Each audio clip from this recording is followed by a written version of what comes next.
Hello aspirants, welcome to Disha YouTube channel. Disha के YouTube channel में आप सबका बहुत बहुत स्वागत है।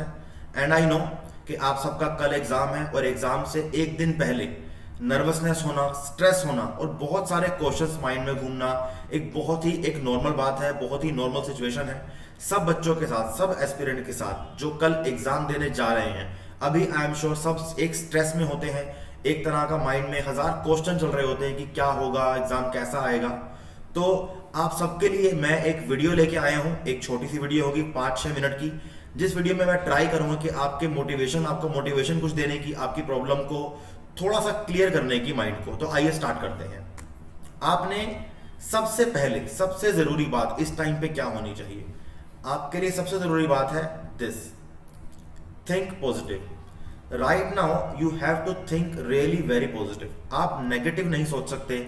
कई बार एस्पिरेंट्स ये सोचते हैं कि यार अब एग्जाम है, मेरा ये पोर्शन छूट गया है, I have left that ancient, मेरा पूरा छूट गया है, I have left with art and culture. और किसी का अगर कोई भी टॉपिक छूट गया है तो इस टाइम पे सबसे ज्यादा हमें वो टॉपिक हॉन्ट करता है कि अगर क्वेश्चन उस टॉपिक में से आ गया तो मैं क्या करूंगा। तो आपने बहुत मेहनत करी है पिछले 1 साल से, 1.5 साल से आप एक एग्जाम के लिए प्रिपरेशन कर रहे हो। आपने मॉक टेस्ट दिया है, आपने कई तरह की ट्रिक्स सीखी हैं, आपने पूरा सिलेबस कवर किया है, आपने करंट अफेयर कवर किया है। So it is not the right time to think anything negative. आपने पॉजिटिव टाइम फ्रेम से जाना है, पॉजिटिव माइंड फ्रेम से जाना है। ये सोच के जाना है कि मुझे एग्जाम में अच्छे मार्क्स लेके आने हैं, कट ऑफ क्लियर करनी है और मेरा एग्जाम क्लियर होगा ही होगा, क्योंकि आपने बहुत मेहनत करी है। आपने ये नहीं सोचना कि मुझे ये पोर्शन नहीं आता। आपने ध्यान देना है कि मुझे क्या क्या आता है और कल वाले एग्जाम में मैं बिल्कुल फोल्ड कराऊंगा। सेकंड पॉइंट है बी कॉन्फिडेंट। दोनों के दोनों पॉइंट हमारे रिलेटेड है, लेकिन आपको पॉजिटिव सोचना है, अपने कॉन्फिडेंस को साथ में लेके जाना है। ओवर कॉन्फिडेंस नहीं होना कि भाई आप एक्साइटेड होके क्वेश्चन को गलत कर दो। आपने ध्यान रखना है एकदम कॉन्फिडेंट होके, एक माइंड को ओपन माइंड के साथ जाना है एग्जाम देने और अच्छे से एग्जाम को दे के आना है। अगला है हमारा एक अवॉइड बिंज लर्निंग। आपने एक बिंज वॉचिंग का नाम सुना होगा कि हम एक रात में बैठ के पूरी सीरीज के 10 एपिसोड 15 एपिसोड देख देते हैं। लेकिन एक होती है बिंज लर्निंग कि हमने एक साथ बैठ के 15 चैप्टर पूरे कर दिए। अभी मैंने बहुत बच्चों को मैं जानता हूं जो बच्चे एग्जाम से एक दिन पहले स्पेशली फॉर करंट अफेयर्स पूरे 1 साल का करंट अफेयर ऐसे एकदम पढ़ने चालू कर देंगे कि हम पूरा 1 साल का करंट अफेयर एक रात पहले पढ़ लेते हैं। तो आपने ये अवॉइड करना है। कोई भी स्टूडेंट, कोई भी, अगर आपका अभी राइट नाउ करंटली कोई ब्यूरोक्रेट है, कोई आईएएस ऑफिसर है, कोई टॉपर है, कभी भी आपको कोई ये एडवाइस नहीं देगा कि आपको एग्जाम से एक दिन पहले एक बिंज लर्निंग करनी चाहिए या फिर आपको बैठ के बहुत सारे टॉपिक पढ़ने चाहिए। अगर आप कुछ पढ़ना भी चाहते हो तो बेसिक एक नॉर्मल रिवीजन कर लो, कुछ फैक्ट पढ़ लीजिए, कुछ कन्वेंशन पढ़ लीजिए, 2-4 इंपॉर्टेंट आर्टिकल्स हैं तो वो पढ़ लो, कोई अगर कुछ फैक्ट्स हैं स्पोर्ट्स से रिलेटेड तो वो पढ़ लीजिए। इस टाइम पे आपको पढ़ाई को लेके बहुत स्ट्रेस नहीं लेना है, रिवीजन को बहुत ज़्यादा स्ट्रेस नहीं देना है, क्योंकि जितनी पढ़ाई आपने कर ली थी वो आप कर चुके हो। अभी आज की डेट में बैठ के अगर आप सोचो कि मैं कॉम्प्रिहेंसिव रिवीजन कर लूंगा या मैं एकदम एडिक्वेट या फिर एफिशिएंट रिवीजन कर दूंगा बैठ के कुछ आवर्स के अंदर, तो वो पॉसिबल नहीं है। और वो आप तभी करोगे जब आप बहुत ज़्यादा स्ट्रेस में हो। तो आई एम श्योर कि आप स्ट्रेस में होगे, लेकिन आपने यहाँ पे एक साथ बैठ के बहुत सारे कॉन्सेप्ट नहीं पढ़ने हैं। कुछ कुछ अगर आपके नोट्स हैं, कुछ फैक्ट्स हैं, कुछ डेट्स के फैक्ट्स हैं, कुछ अगर आपने पढ़नी है हिस्ट्री के अंदर कुछ पढ़ लो कि कौन सी वॉर कब हुई थी। ऐसे कुछ फैक्ट्स को सिर्फ रिवाइज करके चले जाओ। सबसे मेन बात, do not read anything new. Last days में बच्चों को हजार चीजें याद आती हैं कि हमने ये नहीं पढ़ा, हमने वो नहीं पढ़ा। आपने वो नहीं करना। जो पढ़ चुके हो that is more than enough. Paper उसी में से आएगा ये सोच के जाना है और आप पेपर को अच्छे से फोड़ कर आओगे ये सोच कर जाना है। So you have to believe your self, you have to think positive, you have to be confident कि आपने जो पढ़ाई करी है वो एकदम अप्रोप्रिएट है, एफिशिएंट है और कल वाला एग्जाम के 100 क्वेश्चन में से 80-85 क्वेश्चन जो आपने पढ़ा है उसमें से ही आएगा। तो कुछ ऐसी बातें हैं जो आपको एग्जाम देने से पहले माइंड में फिट कर लेनी है और समझ के जाना है। तो एक आपके लिए टू डू लिस्ट है, ये आपको आज और कल दोनों को मिक्स करके बनाई गई। आपने क्या क्या करना है? सबसे पहले डू लाइट रिवीजन। अगर आप कुछ पढ़ना भी चाहते हो तो कुछ बेसिक फैक्ट्स पढ़ लो, एक लाइट रिवीजन दो, ऊपर ऊपर से कुछ देख लो। बहुत ज़्यादा डीप जाने की जरूरत नहीं है, स्ट्रेस लेने की जरूरत नहीं, क्योंकि अगर आपका यूपीएससी का सिलेबस 100% है तो उसमें से आपका 10% 20% हर बच्चा छोड़कर आएगा। ऐसा नहीं कि आपका छूटा है, हर बच्चे का छूटता है 20% के आसपास, क्योंकि आप यूपीएससी का सिलेबस 5 अटेम्प्ट के अंदर भी 100% कवर नहीं कर सकते। मैंने आज तक एक भी अपना स्टूडेंट, एक भी यूपीएससी एस्पिरेंट नहीं देखा जिसने मुझे कहा हो कि मेरा यूपीएससी का सिलेबस 100% कवर हो गया है। It is impossible. साथ में आपने अब ये समझना है कि क्या क्या आपको रखना है एग्जाम के लिए। आपने साथ में अपने एग्जाम टिकट की, आपके पास जो एग्जाम का रोल नंबर आया होगा, पूरी एग्जाम की टिकट आई होगी, इसमें आपको एग्जाम में एंट्री मिलेगी, उसकी दो फोटोकॉपी करा लीजिए। अपनी 2 फोटो रख लीजिए, ठीक है, 2 ब्लैक बॉल पेन रख लीजिए, ठीक है। अगर आप रिवीजन करना चाहते भी हो तो सिर्फ रात को 9 बजे तक रिवीजन करो। 9 बजे जितनी भी बुक्स हैं जो भी, उनको बंद करना और उठा के साइड में रख दो, ठीक है। उसके बाद एक लाइट सा डिनर खाओ, एक अच्छी सी वॉक पर जाओ और घर पे आके 10:30-11 बजे सो जाओ। फ्रेंड से बात करने की, रिलेटिव से बात करने की, गर्लफ्रेंड से बात करने की, अगर किसी की वाइफ है वाइफ से बात करने की, किसी का हस्बैंड है हस्बैंड से बात करने की, किसी का बॉयफ्रेंड है बॉयफ्रेंड से बात करने की कोई जरूरत नहीं है। It is not the right time to talk someone, क्योंकि बेसिकली वो आपको कुछ एडवाइस देंगे कि यार आपने ये नहीं पढ़ा, आपने वो नहीं पढ़ा, ये भी कर ले यार, कल ये न्यूज़ थी। तो उस चीज़ से एक माइंड में कंफ्यूजन, एक माइंड में एक तरह का एक प्रॉब्लम, स्ट्रेस क्रिएट होगा। So we have to avoid this thing. We have to avoid talking with our friends एक रात पहले, जस्ट बिफोर द नाइट। हमें किसी से बात नहीं करनी। रात को खाना खा के, डिनर करके, वॉक करके घर पे आओ, फोन को स्विच ऑफ करो और साइड में रख दो, ठीक है। अलार्म क्लॉक से या पापा मम्मी को बोल दो कि सुबह मुझे इतने बजे उठा देना, मेरा एग्जाम मैंने जाना है, या आपने ये सब करना है। टाइम पे सोना है। टाइम पे सोना बहुत जरूरी है, क्योंकि अगर आपने आज आपके पास लैक ऑफ स्लीप होगा तो जो आपका आने वाला एग्जाम है, और ऐसा मत सोचना कि एक एग्जाम देने जा रहे हो, एग्जाम 9 बजे चालू होगा और कितने बजे खत्म होगा, 5 बजे, क्योंकि 2 घंटे का गैप होगा जीएस पेपर 1 में और सी सेट के अंदर।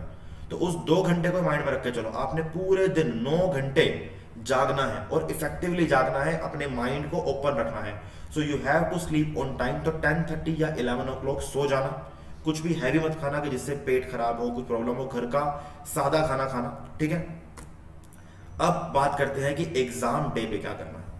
एग्जाम डे पे सुबह सुबह टाइम से उठो।